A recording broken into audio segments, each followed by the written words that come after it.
everybody. What is going on? Thank you for tuning in to yet another episode of Who Gives a Dram. We're on episode 73 of this whiskey podcast, whiskey review show, YouTube show, whatever you want to call it. We're on episode 73 of it. And if you asked me 72 episodes ago if I thought I was going to do 73, I'd probably say, yeah, I want to, but I don't know if that's going to be a thing. And here we are. Haven't missed a week. I've missed 1 week in the almost year and a half since we've been doing this. So for all the new listeners out there, I appreciate you. I see the downloads going up on the pod, and I appreciate that. I see it all going up. I know there's a lot of new people listening, so thank you so much for checking out my show, my whiskey review show, my MMA show, my whatever you call it, the Connor show. And for everyone who continues to listen on a consistent basis, I truly, truly appreciate that as well. That means the world to me. If you do want to support the show, subscribe on all platforms. You can buy my merch by clicking the link in my bio. Just a sweatshirt right now. Working on getting some more stuff out there. I need like a business manager. I need someone I can trust to like help Who Gives a Dram grow. So if you're that person, if you want to help me do that for free, I can have you on the pod. Maybe I'll send you some whiskey, and I'll pay you if I ever make money. But if someone wants to like jump on and be like, hey, this is what you need to do, and help me and let me throw ideas off of, DMs are open. So slide on in, and maybe we can do something together. Bourbon with Friends as well. Make sure you're following my other podcast, Bourbon with Friends, everywhere that you get your podcasts. We have the Kentucky Bourbon Ball coming up soon in a few weeks. I just bought my plane tickets yesterday. I'm not a traveler, right? I traveled down to Kentucky a few weeks ago. I said here on the pod that was my first time flying, right? My first time ever flying on an airplane. So I'm not a traveler, and I have nothing against it. I just never done it. I'm kind of a cheap fuck. Like, I don't like to spend money. And I had the opportunity because Bourbon with Friends is huge, and Paul told me to come out. So I said, okay. So I bought my tickets like 2 or 3 weeks before I went. I think it was actually 2 weeks before I went. So I thought that was like getting ahead of it. Like, I thought 2 weeks was like, all right, I'm really getting ahead of my plane tickets here. I went to go buy my tickets last night, which was Monday, April 4th. And dude, I texted Paul and I was like, bro, these plane tickets are expensive. Like, it's like $800 round trip just to go to Lexington or Louisville or Cincinnati somewhere from either Providence or Boston. Like, what's going on? And he goes, well, dude, don't wait last minute. And I was like, what are you talking about? It's over 2 weeks since I have to go. He goes, that's very last minute. And I had no idea that was a last minute thing for planes. So, but I figured it out. I got a one-way ticket, I got a direct flight from Boston to Cincinnati, and then Paul, the extreme gentleman that Paul is, he's gonna come pick me up, and then we're gonna have ourselves a weekend and hopefully get a shit ton of content and a shit ton of interviews or just podcasting in. Maybe I'll get something from Who Gives a Dram. We'll definitely get things for Bourbon with Friends. And then Saturday is the Bourbon Ball, April 23rd. Tickets are still available. Bourbon Ball KY on Instagram. You can just type in Kentucky Bourbon Ball. Get tickets that way through Eventbrite. And I know there's very limited tickets left. I don't know how many. I know there's very limited left. So if you are interested in going, check out Bourbon Ball KY on Instagram. We have the link to buy tickets in our bio there. You can also check out Bourbon with Friends. We post about it all the time. And you can get your tickets through there as well. That's coming up April 23rd at the Kentucky Castle in Versailles, Kentucky. And I'm super excited to see everybody. And I got to get my suit. I got to fix the pants on my suit because I got my suit tailored back in 2017. And I'm not the same size I was in 2017. So I'm bringing the old suit pants out to Nana. And hopefully she can work her magic and stitch them, take a few stitches out so my belly can breathe a little bit. But I have been working out hard in order to look good on camera, I guess you could say, or just look good in front of all these influential people that will be there. I don't even know what to expect from it, honestly. I'll do the week before, or so in a few weeks, I'll do a breakdown of like exactly how I'm feeling. I'll talk a little bit more about it, but I don't know how to feel about it. I'm excited, obviously, but I just don't know how to feel about it. Nervous isn't the right word. It's just like something I've never done and never thought I'd be hosting a charity event, but that's going to be fun. It's going to be tight. And I'm looking forward to it. So, yeah, that's you can follow Bourbon with Friends on Instagram, Who Gives a Dram on all social medias, on all podcast platforms. Leave me a rating, review on iTunes. Best way to support me really is just by doing that. YouTube's big as well. Who Gives a Dram on there. I'm at like 112 subscribers, I think, right now, and I just want that to continue to go up slowly but surely. Trying to get around to making more content, but I take a lot of inspiration from people like I see what the Nelk boys are doing on Full Send, and I see Logan Paul and Impulsive, and I watch a lot of whiskey content creators especially on YouTube to get ideas for how to create my own, not just long form podcasts, but maybe 10 to 15 minute videos or even shorter. It's just having the time to do it is so hard for me because I have work schedules and then being a 25-year-old. It's like I grind with it, but I also want to have time to not grind with it. Although I do feel like I am working on this on my podcasting quite a bit because I do have several different ventures, but it's important to give yourself time. But I also feel like I'm 25. This has got to be the time I have to grind, and I have to just put my nose to the grindstone. If I got to stay up all night, multiple nights, and just get this shit done after my day job, then that's just what I got to do. But it's going well right now. We continue to, slowly but surely get up in the podcast downloads. I see them all going up on a weekly basis, and I appreciate that.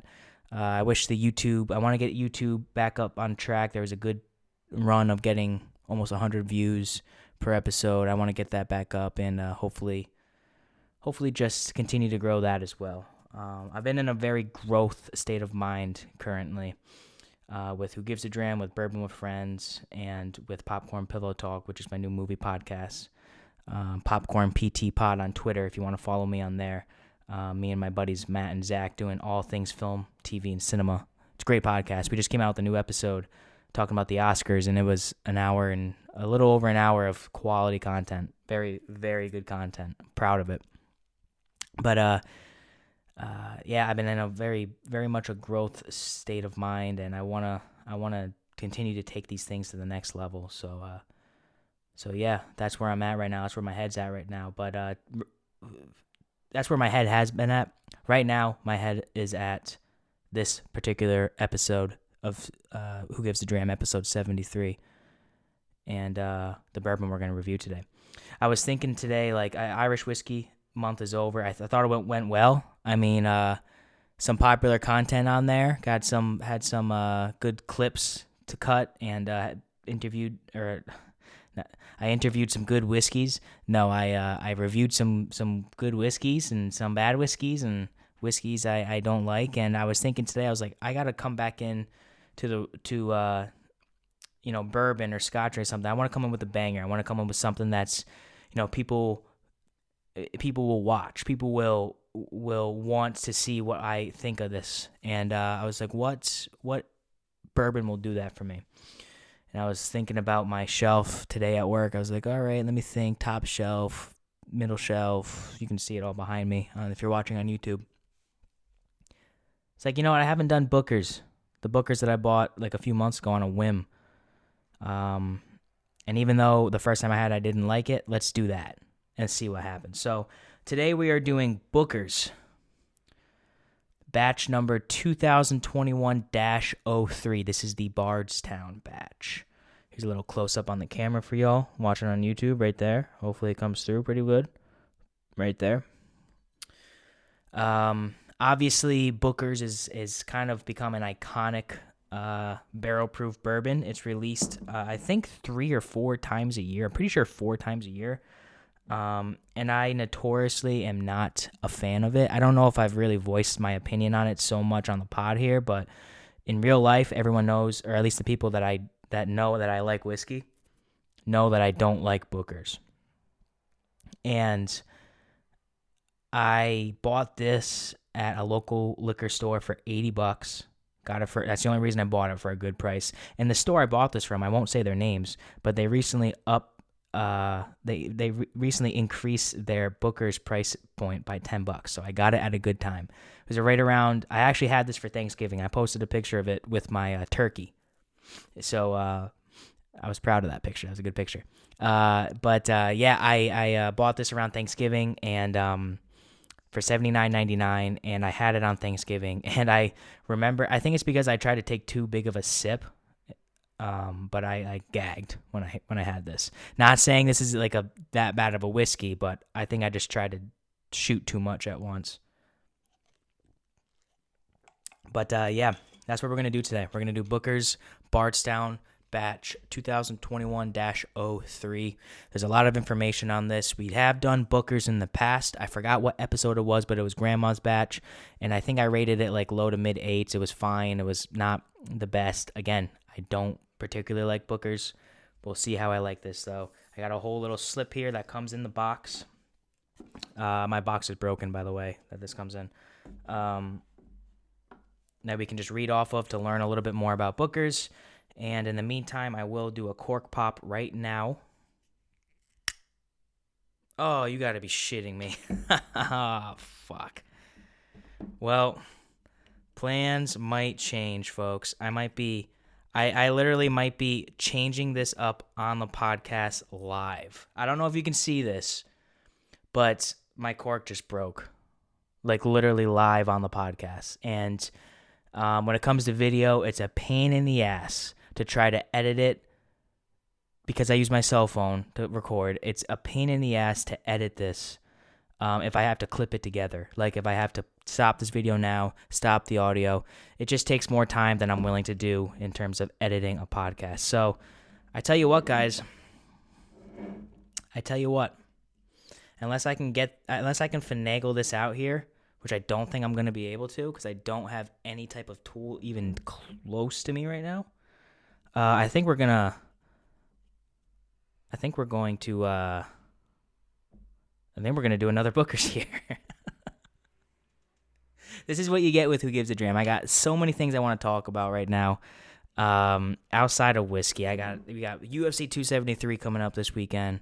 We had WrestleMania 38. There's a cool Whiskeys of the Week article I want to read real quick, and this happens. Synthetic corks.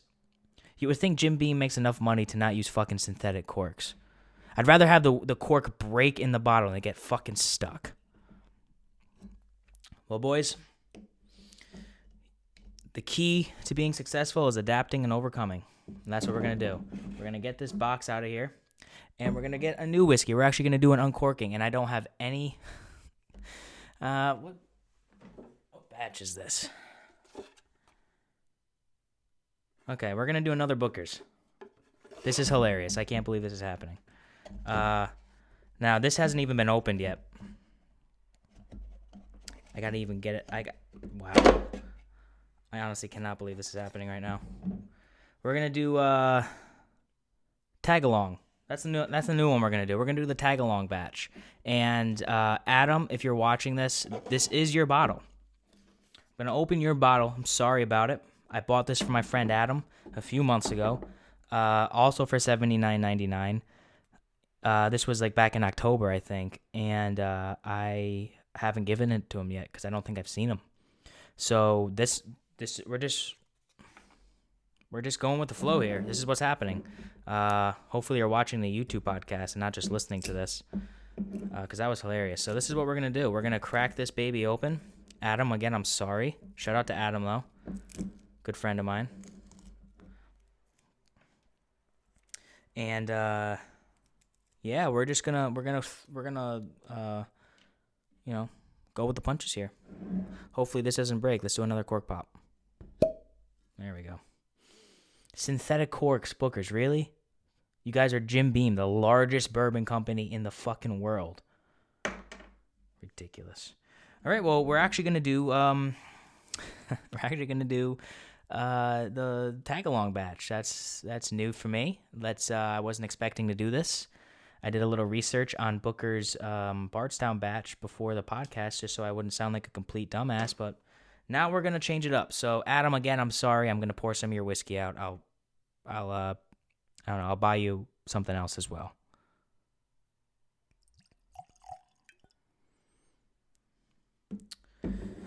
So yeah, that's that. Uh, Jesus Christ. Let's put the two. We're gonna put the two next to each other, just like this, so we can see what could have been and what is. I don't even know if I can see that on the camera. Yeah. So that just happened. Let's move on though. Let's let this let's let this tag-along batch, which is 2021-02. So this is the batch that came out before Bardstown Batch. Let's let this chill for a bit in the Glencairn, and let's talk about some other stuff real quick.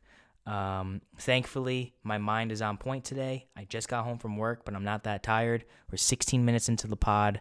I have a few things I want to talk about. I did pregame pour this today just because I needed to wet my gullet a little bit with a little bit of Buffalo Trace. Shout out to Buffalo Trace. I just happened to wear this to work today, the Buffalo Trace shirt that Santa got for me for Christmas this year. But let's just get right into it. I wanna quickly. So I'm gonna quickly break down UFC 273. We're gonna preview that real quick. Spend about 10 minutes on that. I want to touch on WrestleMania 38 because I watched it both nights. Have some cool thoughts, or a lot of cool things happened. I have some thoughts about it.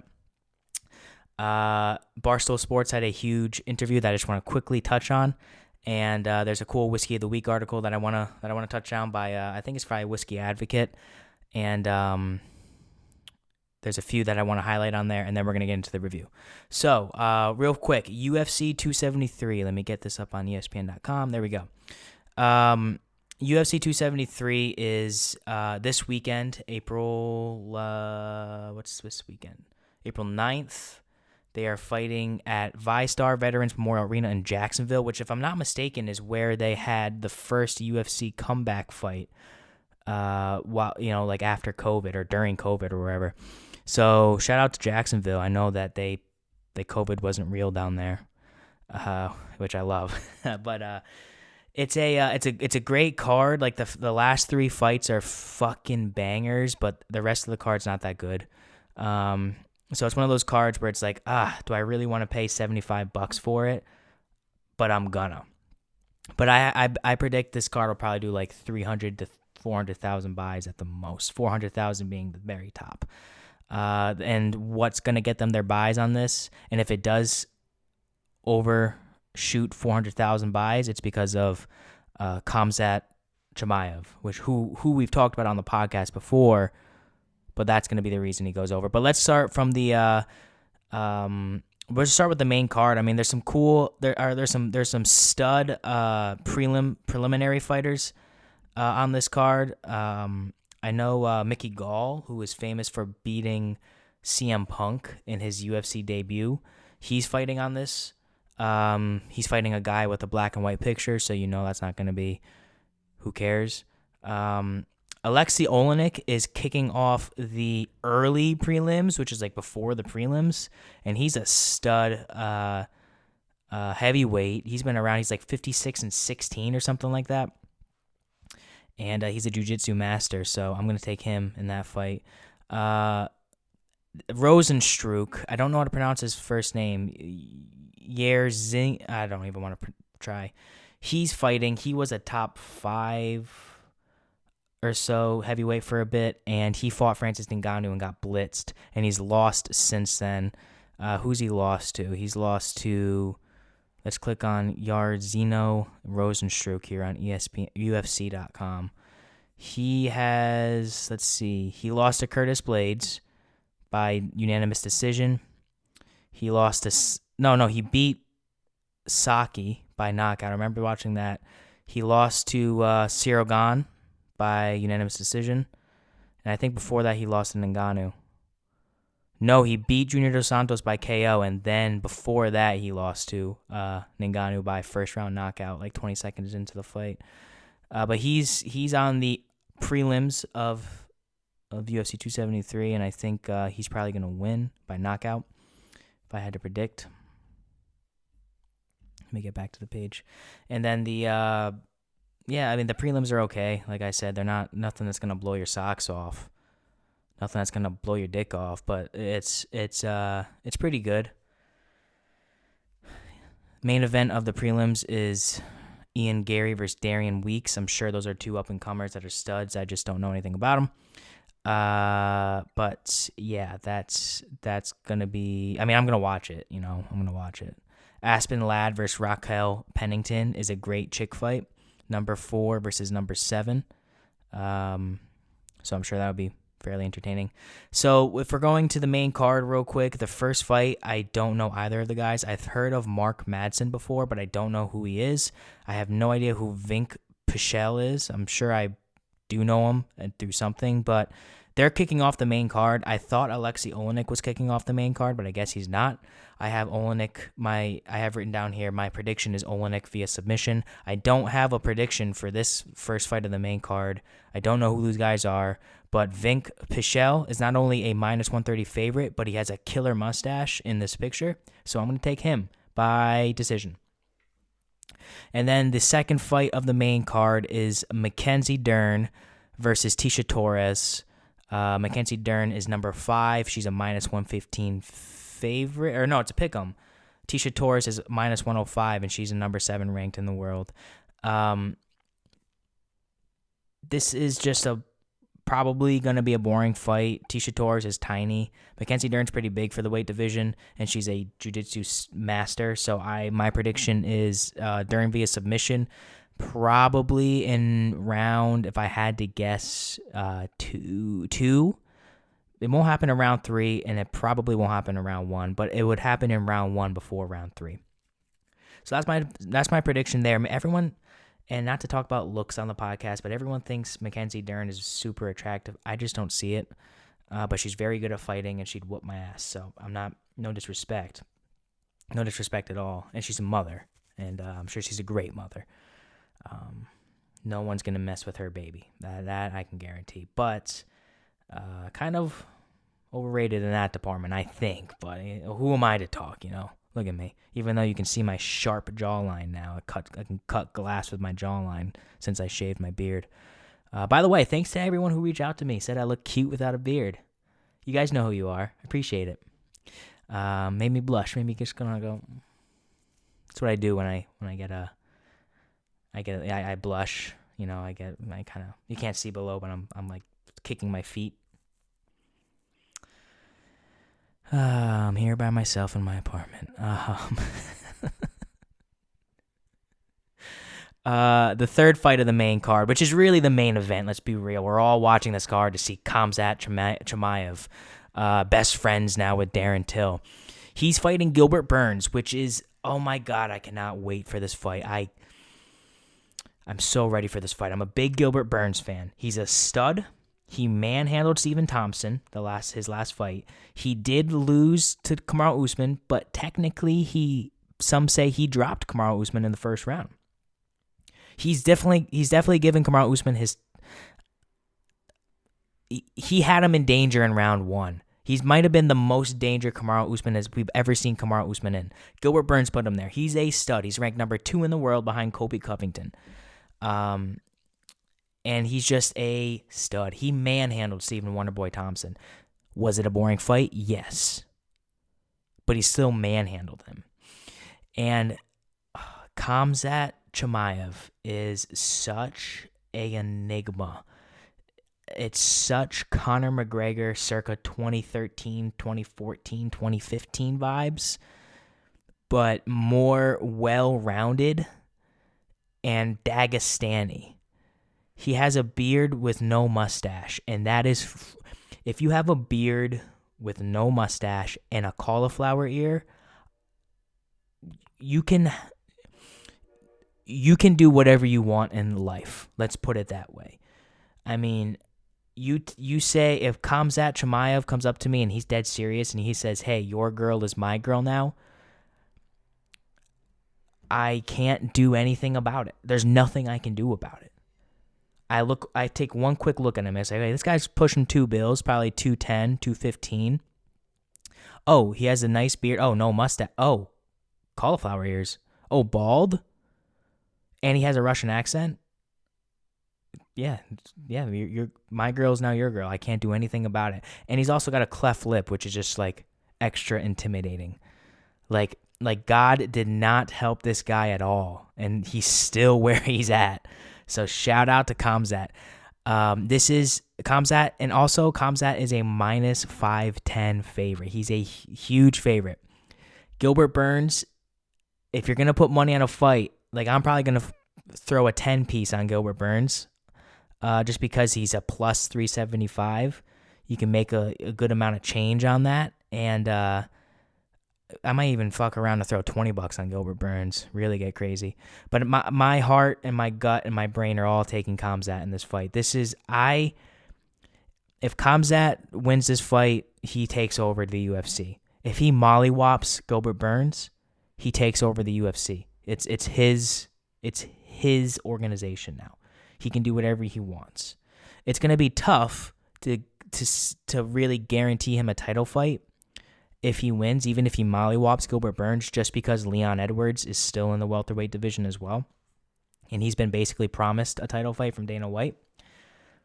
But I feel like Kamzat would fight anybody. He's like, all right, I'll just fight Kobe. If he mollywops Gilbert Burns and then he goes, I'll just fight Kobe, whatever. Imagine if he mollywops Gilbert Burns and then mollywops Kobe Covington. Like this has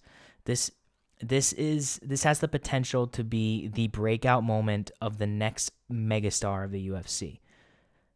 So if you're going to watch one fight on this card, if you're going to pay $75 for one fight, this is the fight to pay. This is a huge fight. I am taking Kamzat via TKO round 1. Kamzat via TKO round 1 is my official prediction for this fight. And I am very confident in saying that. 2 fights left on the card. We have 2 title fights. I'll quickly go over these as well because I don't like them as much as the Kamzat fight. Although I love this bantamweight title fight. Aljamain Sterling, the current champion of the bantamweight division, is going to be fighting Petr Yan, the interim champion of the bantamweight division. And if you guys remember, I don't remember exactly when it was, but Aljamain Sterling won the belt off Petr Yan because Petr Yan kneed Aljamain Sterling in the head while he was grounded, while his hand was on the ground, which is super illegal to do in the UFC. You cannot throw a leg kick or a knee to a downed opponent. That's super illegal. Petr Yan did it. It was very obvious. Did he do it on purposely? Probably not, but he still did it. Aljamain Sterling was either A, very hurt, or B, sold it very well. I think more people tend to agree with the latter than with the former. And he won the championship off a technicality. And ever since then, Aljamain hasn't fought since then. Petr Yan smoked Corey Sandhagen a few months ago to earn the interim championship. And the odds show who the better fighter is in this one. Petr Yan is a minus 475 favorite. Aljamain Sterling, the champion, remind you, the champion is plus 350. This is a no-brainer for me. I do enjoy Aljamain Sterling. I think he's a good fighter.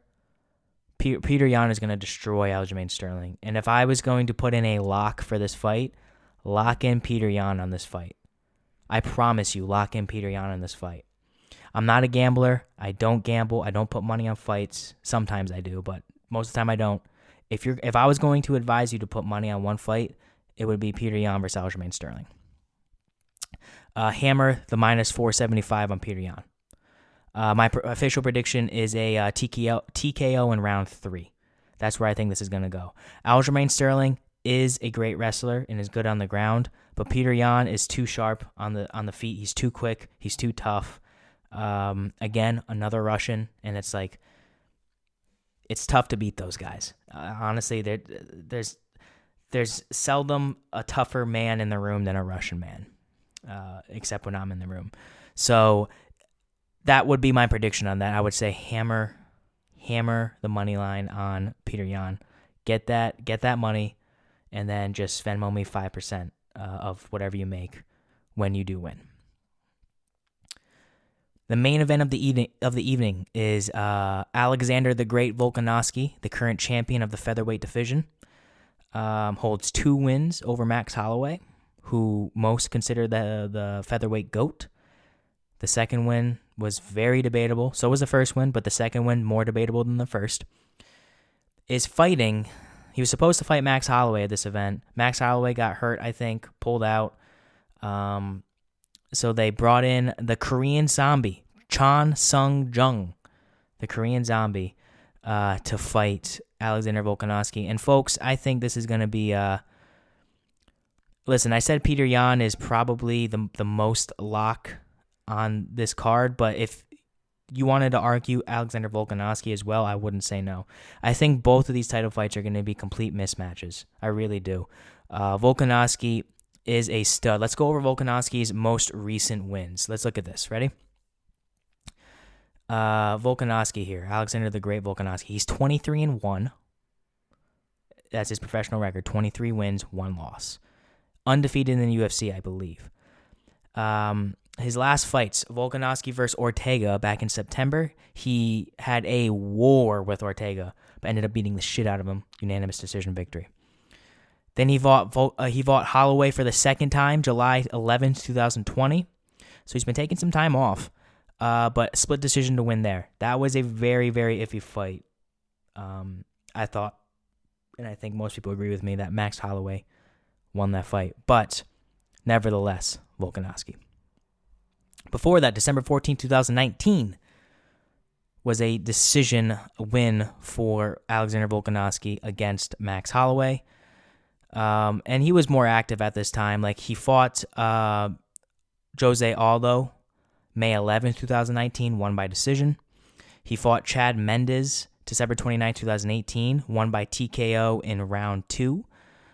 He fought Derek Elkins, won by decision in July 14th, 2018. And then it comes kind of like the no names, kind of. But he's beaten Chad Mendes, Jose Aldo, Max Holloway twice, and Brian Ortega in the span of a few years. And Korean Zombie is old. He got really beat up by Brian Ortega when they fought last time. There's just not a lot going for the Korean Zombie right now. There's not a lot going for him. So I'm going to say Volkanovski deserves his minus 700 betting odds right now. And I'm going to predict that Volkanovski wins via KO in round 4 versus the Korean Zombie. They don't call the Korean Zombie for nothing. This man is as tough as they come. He is a Korean Zombie. He is literally a zombie. He's taken some hard hits. He infamously got knocked out in like the very last second versus Yair Rodriguez. And then he came back and he fought Brian Ortega and lost pretty bad there as well. He's a plus 500 favorite, although he's ranked number 4 in the featherweight division. I just don't see any means of the Korean Zombie winning this fight, unless maybe he takes it to the ground and maybe gets his back, then maybe. But we saw Brian Ortega do the same thing, who is the greatest grappler in the history of the featherweight division, and he had Volkanovski in one of the cleanest guillotines I've ever seen, and Volkanovski got out of it and ended up mollywopping Ortega. So that's my official prediction on that fight. I'm taking Volkanovski via KO round 4, and then hopefully we can see him and Max Holloway running back for a third time. So yeah, that's UFC 273 preview. That's this Saturday, 10 o'clock p.m. Eastern Standard Time, Saturday, April 9th in Jacksonville, Florida. I will be watching. Hopefully y'all will be watching too, and we'll talk about it next week. We'll talk about the results. What do we have for time here? We pretty far in? 34 minutes, not bad. Not bad. I do have a few other things I want to talk about. This might be a little bit of a longer episode. I have written down here, Hasbulla on Barstool Sports Sunday Conversation. Now, I don't know if you guys know who Hasbulla is. I'm assuming you do. I'm not going to explain who he is. But he was on Barstool Sports Sunday Conversation, which is like an interview that they do with Caleb Presley, I believe is his name. And, man, I could not believe that Hasbulla. I couldn't believe. Like, I watched that video on Sunday. They release it on Sundays, i.e., Sunday Conversation, and they always have someone eating ice cream on it, i.e., Sunday Conversation. And I could not believe that they got this absolute icon on the show. I'm a huge Hasbulla guy. He's got to be top 10 most famous people. Maybe not in the world, but on the internet right now. 100% top 10 most famous people on the internet. And the fact that they got him on a Barstool Sports show, of all shows, the first time he's ever done an interview was with Barstool Sports. And not only was it with Barstool Sports, it was with Caleb Presley on Sunday Conversation. It blew my mind. And I made some tweets on from Who Gives a Dram. I tagged Caleb Presley, and I was like, man, you're changing the interview game. Like, good for you. And I got a few hundred, I got like 150 likes or something like that. So people agree with me on that one. But man, that was crazy that Hasbulla was, I mean, this guy is, if you don't know who Hasbulla is, he's from Dagestan, and he's like 18 or 19 years old, but he's like 3 feet tall. He looks and sounds like a child. But like his mannerisms are not, like he acts like an adult. Like there was one clip where he's laughing and he kind of like claps, like like it's so funny, like a knee slapper. It's like, dude, that's something a 60-year-old does. Why is this kid doing it? And then you come to find out he's got a condition, and I don't know what the condition is called, but he just stays little.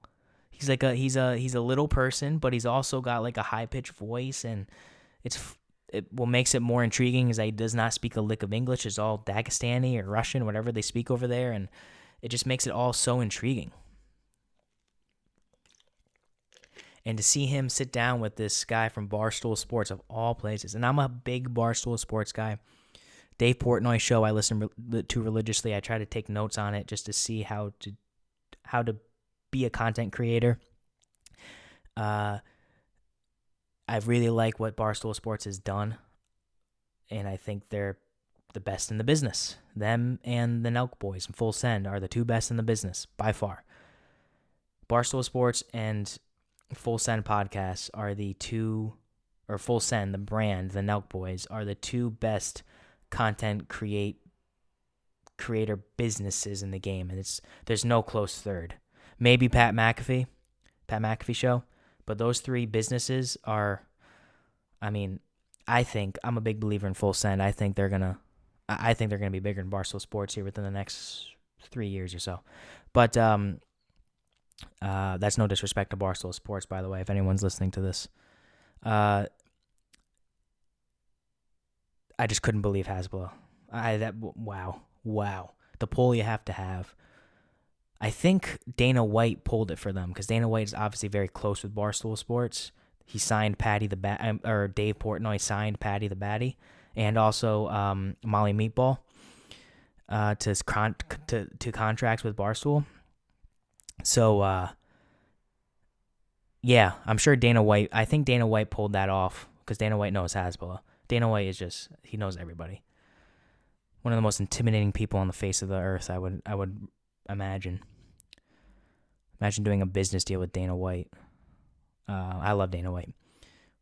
WrestleMania 38 recap. Now, I am not a wrestling guy. I was a wrestling guy for the longest time growing up.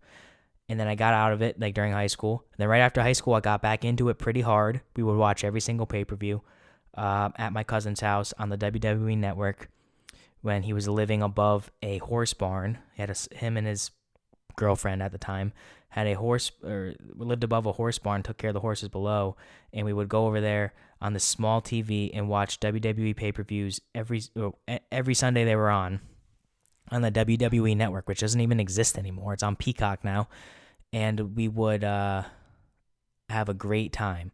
And then it kind of just fell off. WWE started sucking, and like it just kind of fell off. We weren't into it anymore. But then we went to WrestleMania in 2019. I went to WrestleMania 30, whatever, at MetLife. The 1 year Undertaker wasn't there, who's my favorite of all time, by the way.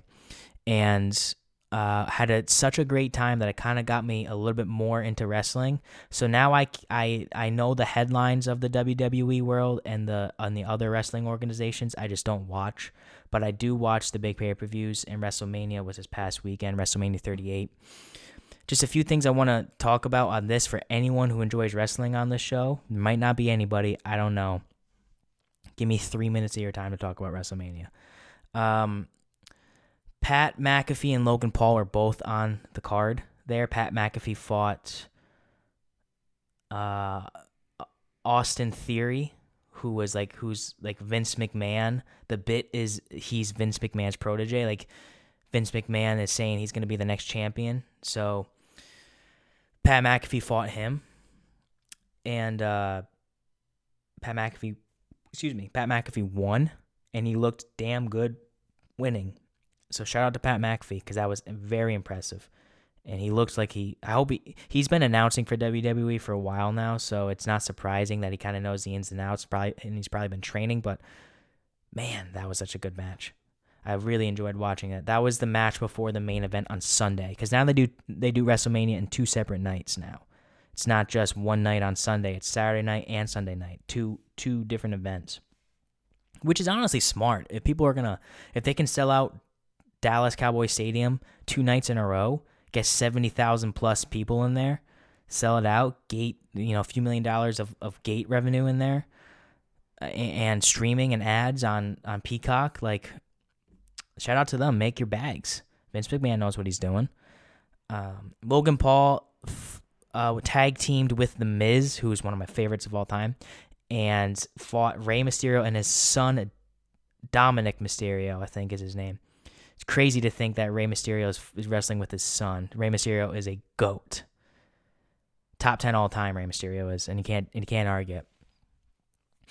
And they won. They beat the Mysterios, and Logan Paul looked really good as well. So Pat McAfee and Logan Paul, like, I want to see. I walked away from WrestleMania wanting to see them wrestle more. It was very, very fun to watch. So shout out to those two. Stone Cold Steve Austin was the main event of night 1. He fought Kevin Owens, and then he came out for night 2. You just can't beat a Stone Cold Steve Austin walkout or match or Stone Cold Stunner. He Stone Cold Stunnered Austin Theory, Vince McMahon, and Pat McAfee, and it was legendary, every single one of them. And he came out with his knee braces, so you knew he meant business. Came out with his jorts and his knee braces, so you knew he was there to raise some hell and then leave, as he says. And the main event of WrestleMania was Roman Reigns versus Brock Lesnar, and they billed it as the biggest WrestleMania match in history, which was a terrible build because it wasn't, and the match sucked. Roman Reigns won, and it was bad. It was bad. I don't really want to talk about WrestleMania anymore. It was fun to watch. I enjoyed it, and I watched the entire night. Saturday night, I watched the entire event, and then Sunday, I watched like the Pat McAfee match and then the main event. So I have this article I want to read, but I kind of want to get into the review. It's been 45 minutes, so let's get into the review, and if we have time, I'll read this article about some whiskeys that are coming out this week. So, if you remember, almost 45 minutes ago, my bottle broke of my Tagalong Batch.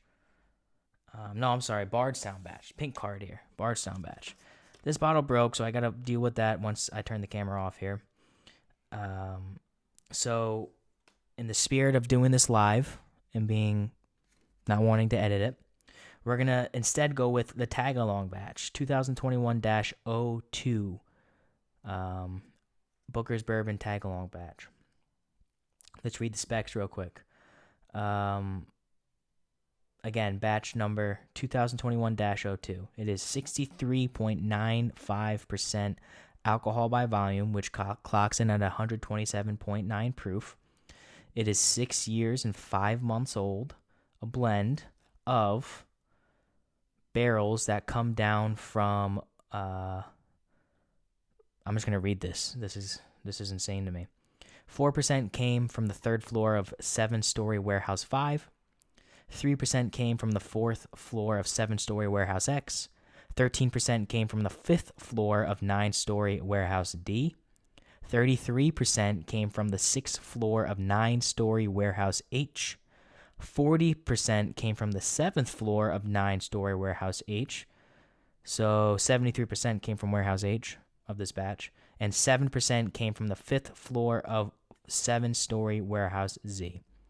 Lots of blends, lots of percentages, almost too much for me to care. But that's what's beautiful about Bookers. They're very transparent about what it is. The deep, rich color of Tagalong Batch comes from the mid to high rack house floor locations where these barrels have matured, with pronounced aromas of caramel and vanilla, balanced with the sweet brown wood sugar flavor notes from the charred white oak barrels.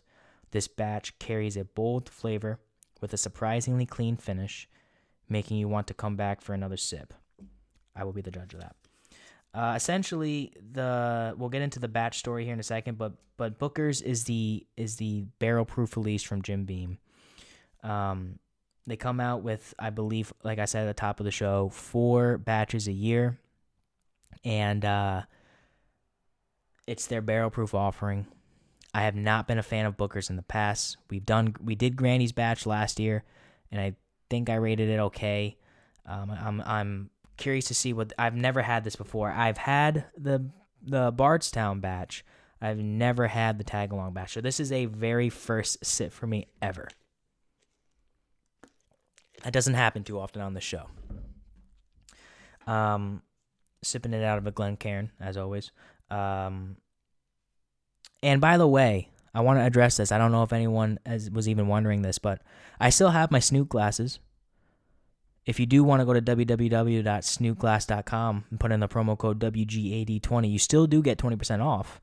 I just didn't think anyone did it. And I like to look at the color of the whiskey when I'm drinking it. So, although we use Snoot glasses for months and months and months, I switched over to Glencairn because they're clear and I can see through the glass. That is the only reason why. Still love Snoot glass. I still use them very often. But the actual story behind this tag-along batch, let's read this real quick and then we'll sniff it. The second release of the Bookers Bourbon 2021 collection is Bookers Batch 2021-02 Tag-Along Batch. This batch celebrates the way my dad, Booker No, learned the ropes at the distillery by tagging along with his grandfather and my great-grandfather, Jim Beam. Growing up, the distillery was like Dad's playground. He loved spending time with his grandfather and everyone else who worked there, asking questions and expanding his knowledge. That's ultimately how he developed his curiosity and passion for whiskey, and it was how he became such a talented master distiller. The tradition of tagging along has continued generation to generation. I learned much of what I know about whiskey by following in Dad's footsteps, digesting all the information I could while working side by side at the distillery. It's also a tradition I continue with my son, Freddie, and one I hope he'll share with his children in the future. Tagging along had some other rewards too, such as heading to the nearby lake to cast a line together after a hard day's work. We all have fond memories of that quality time, and I hope you enjoy this batch as part of your quality time with family and friends too. Nice little memento there. Tag along. I like to tag along with I tagged along with my dad everywhere we went when I was a kid, and that's how I learned a lot of the stuff that I know now. So I'm super smart. But let's get into the actual there. Let's start getting into this. Let's see what we got here.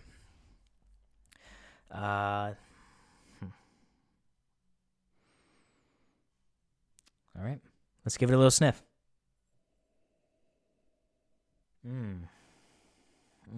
That smells very good. I like that. I don't get any of the peanutty. Oh, can't stick your stiffer in too far. It's a little dark and nutty, but very faintly. I get actually, and it's probably just the alcohol kicking me in the face, but I get mint. I get sweet mint, kind of like a mint ice cream.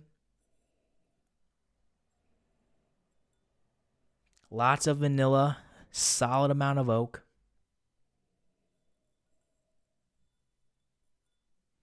All of the alcohol vapors on this. Phew. Golly. And I never say that. Golly. I get a lot of fruit on this too. Almost like a Swedish fish, like a fruity, sugary candy. This is a very sweet smelling bourbon. That brown sugar that kind of was pulled out from the oak, I get that quite a bit. I don't agree with tasting those a lot of the time. I do agree with that. I'm pretty sure they said that in the card there. But there's also a solid amount of like a candy fruit, a candied fruit, green apple, maybe a little bit of like brighter citrus. So I get pineapple.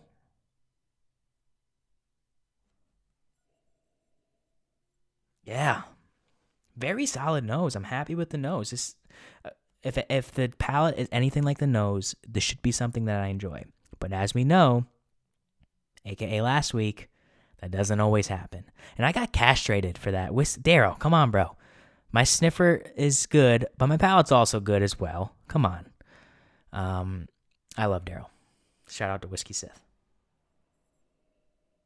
A little bit more caramel I'm getting on there as well. But if I had to come up with like solid tasting or smelling notes, I'd say mint.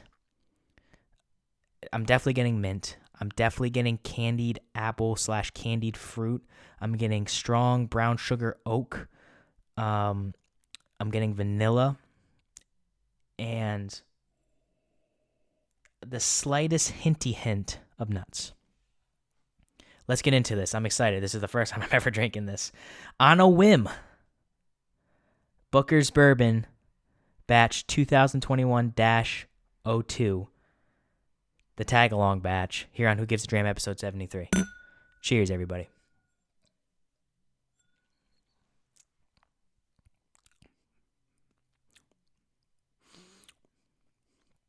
Ooh. Okay. That's not bad. It's hot. What's the proof on it again? 127? 128, basically. Round up. You always round up. I'm 6 foot tall. I'm 6 feet tall. Man, long finish. Sitting in the gullet. Making me salivate in my mouth. First sip impressions, man. That's a tasty bourbon. That's a very tasty bourbon. That's unlike any Bookers I've ever had. Holy shit.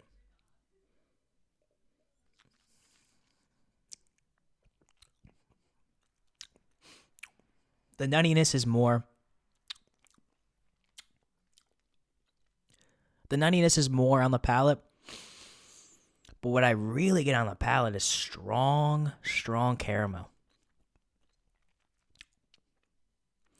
Caramel is very prevalent on there.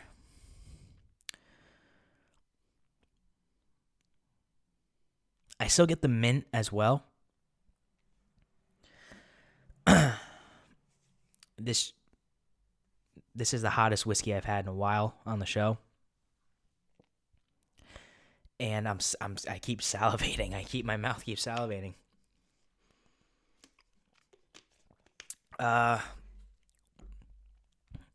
I'm on the website here. I had to go down to, and it says to see if they have tasting notes. Unique yet unmistakably Booker's bourbon. See, I disagree with that. I think that this does not taste anything like a Booker's bourbon that I've had in the past. This is more along the lines of like a this reminds me a lot of Elijah Craig Barrel Proof. It's not necessarily Larceny. Larceny's a little sweeter. Stag is just smooth. Stag is better.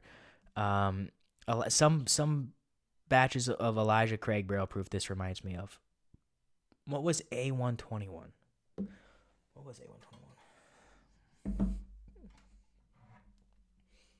123.6.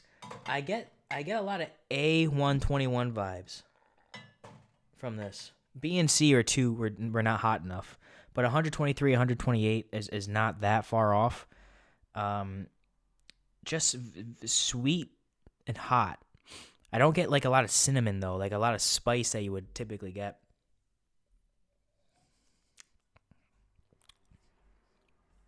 Is there a mash bill for this?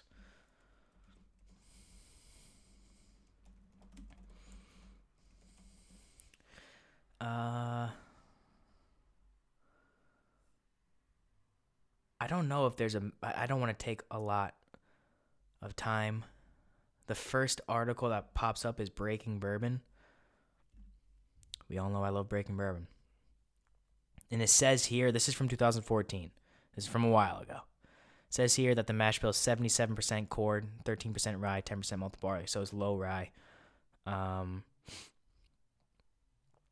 This was a while ago that this came out, but this definitely tastes like, my point is, this definitely tastes like a higher proofed bourbon, 100%. I'm sorry, it is a higher proofed bourbon. This tastes like a higher corn bourbon because there's not a lot of spice on there. I don't even get a lot of barrel spice. I get a lot of sweeter notes that's just hot. That's alcohol hot.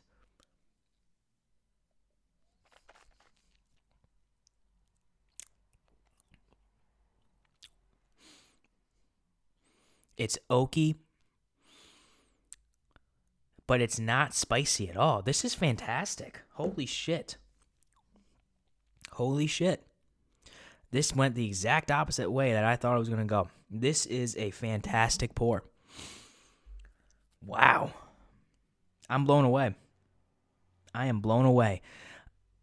This does not taste like any Bookers I've ever had. I've only had 2 in the past, but this is, on the nose, it's super, super sweet, and it translates so well to the palate. I do get that oak tannin, I suppose is the word for it. But vanilla caramel on the palate, oaky tannin, like bitter in a good way, not bitter in a bad way. I'm sure there's some other notes that I'm missing here, but I'm blown away. This is a very quality bourbon, and I'm very happy with it. I'm going to finish my glass. I'm going to give this, wow, I am very impressed. Adam, I might be keeping this bottle. Wow. Now let's start thinking about availability and MSRP. I paid $79.99 for this.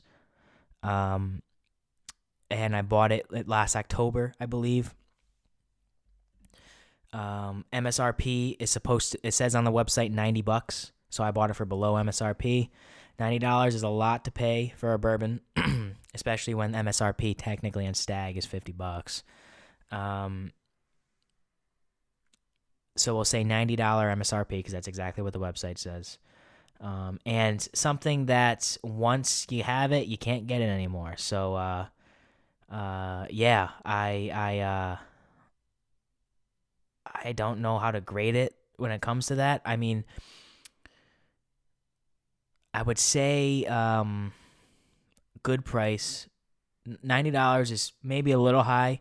I don't know if I'd spend $90 on it. I was fine paying $80, and it's funny how like the difference, like it's a $10 difference, which is nothing, but it's the principle of going $80 to $90, which bothers most people, including myself, I think. But at the end of the day, $10 is nothing. But like I think $79.99 is an appropriate price point for this. I would even argue $69 or like $70, $69.99.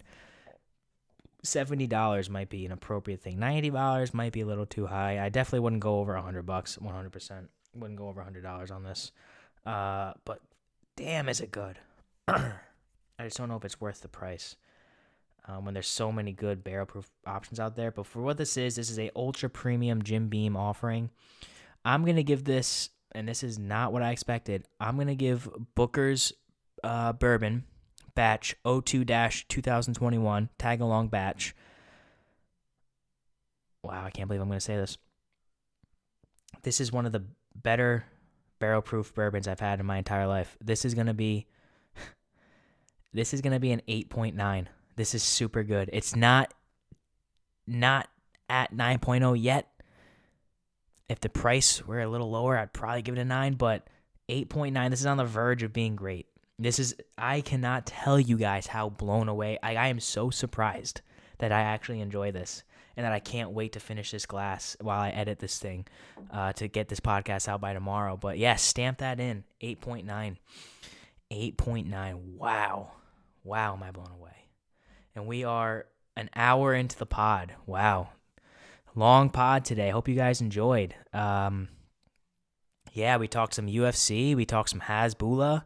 We talked some Wrestlemania, and we drank some barrel-proof bourbon. We had a little mishap in the beginning while trying to cork pop the Barstool Batch there, but we made it work with the Tagalong Batch, and I'm super happy with this podcast. This was a very fun record. It was different. Episode 73 is going to go down in the annals of history as an all-time Who Gives a Dram episode, I think.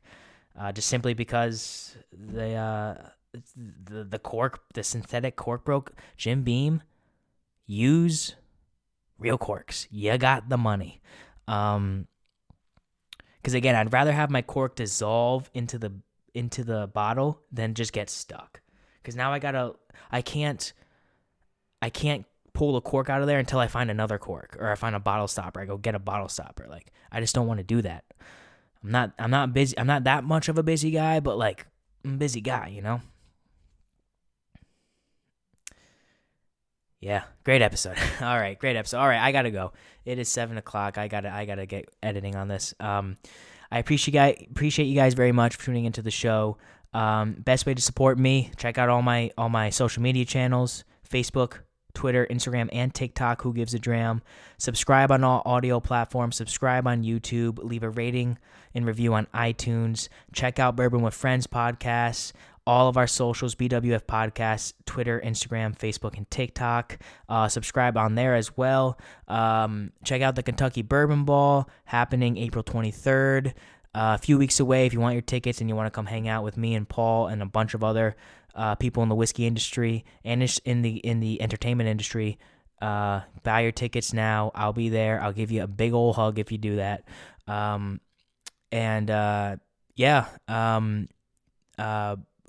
Check out Popcorn Pillow Talk as well, my other podcast, Popcorn Pillow Talk, Popcorn PT Pod on Twitter. But this has been Who Gives a Dram, episode 73. Thank you guys so much for checking it out. I love doing this podcast. I love drinking whiskey. I love reviewing it. And here's to another 73 episodes. More than that. Here's to another 1,073 episodes. Actually, more than that. Here's to another 1,000,000 episodes. I'll see you next week.